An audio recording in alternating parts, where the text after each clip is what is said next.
और इस बीच आपको बता दें इस वक्त की बड़ी खबर गुजरात से। गुजरात में हालात बिगड़ गए हैं, गुजरात में लगातार मामले बढ़ रहे हैं और इस सब के बीच एम्बुलेंस की लंबी लाइन की जानकारी मिल रही है। अस्पतालों के बाहर लंबी लाइनें एम्बुलेंस की। कोरोना के मरीज परेशान है क्योंकि संख्या बढ़ रही है और इस सब के बीच अस्पतालों में बेड नहीं है, ये भी जानकारी मिल रही है।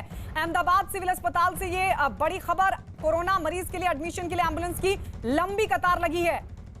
तो एम्बुलेंस की लंबी लाइन लगी है, ये अहम खबर इस वक्त मिल रही है। अस्पतालों के बाहर लंबी लाइनें लगी हो रही है। एक्सक्लूसिव तस्वीर हम आपको दिखा रहे हैं अहमदाबाद से तस्वीरें देखिए किस तरीके से एम्बुलेंस की एक के बाद एक लंबी लाइन एम्बुलेंस की। मरीज परेशान है, कोरोना पेशेंट परेशान है।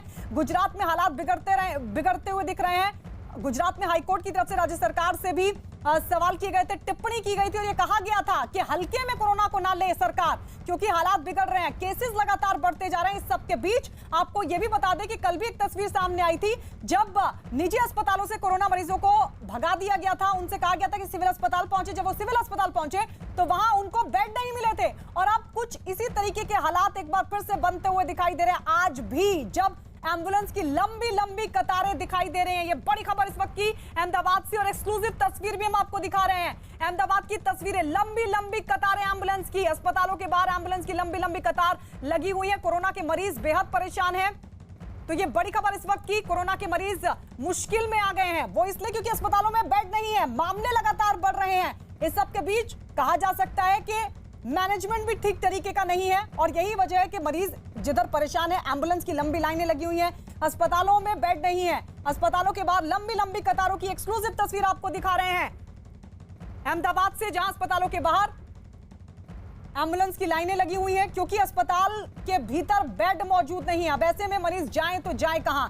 कल भी इस तरह की तस्वीर सामने आई थी। निजी अस्पतालों में तो कोरोना मरीजों को एडमिशन मिल ही नहीं पा रहा है, वो सिविल अस्पताल भेज रहे हैं, सिविल अस्पताल में बेड नहीं है।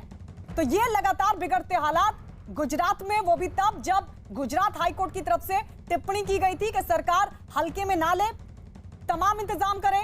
वहीं सरकार की तरफ से इंतजाम का दावा भी किया गया, लेकिन फिलहाल ये नाकाफी साबित हो रहे हैं। वो इस वजह से क्योंकि अस्पतालों में बेड मौजूद नहीं है और यही वजह है कि अस्पतालों के बाहर लंबी कतार एम्बुलेंस के भीतर मरीज परेशान है कि आखिर जाए तो जाए कहां। अस्पताल के भीतर बेड मौजूद नहीं है और ऐसे में ट्रीटमेंट मिलना बहुत जरूरी है। देखिए क्योंकि कोरोना के मामले लगातार बढ़ रहे हैं और हालात चिंताजनक इसलिए कि अगर इलाज नहीं मिला तो जान भी जा सकती है। जाहिर तौर पर इस आशंका के बीच हर कोई चाहता है कि उसे वक्त पर इलाज मिले, लेकिन ये तस्वीरें सवाल खड़े करती हैं कि क्या वक्त पर इलाज मिल पाएगा, क्या इंतजामात पुख्ता हैं। क्योंकि ये जो अस्पतालों के बाहर लंबी लाइनें एम्बुलेंस की दिखाई दे रही हैं, वो कम से कम चिंता बढ़ाती हैं इस बात को लेकर कि क्या जो दावे किए जा रहे प्रशासन की तरफ से सभी इंतजामों के, वो फिलहाल नाकाफी है क्योंकि आंकड़े तो बढ़ रहे हैं, लेकिन जो मरीज अस्पतालों तक पहुंच भी रहे एम्बुलेंस के जरिए, वो भी एम्बुलेंस में ही मौजूद है, परेशान है और क्योंकि अस्पतालों के भीतर उन्हें बेड नहीं मिल पा रहे हैं। और ऐसे में मरीजों के सामने संकट ये कि आखिर जाए तो जाए कहां। ये देखिए तस्वीर हम आपको दिखा रहे हैं, एम्बुलेंस के भीतर ये मरीज इंतजार में कि उसे जल्द से जल्द इलाज मिले, क्योंकि ये कोरोना पेशेंट है और ऐसे में इनको इलाज मिलना बेहद जरूरी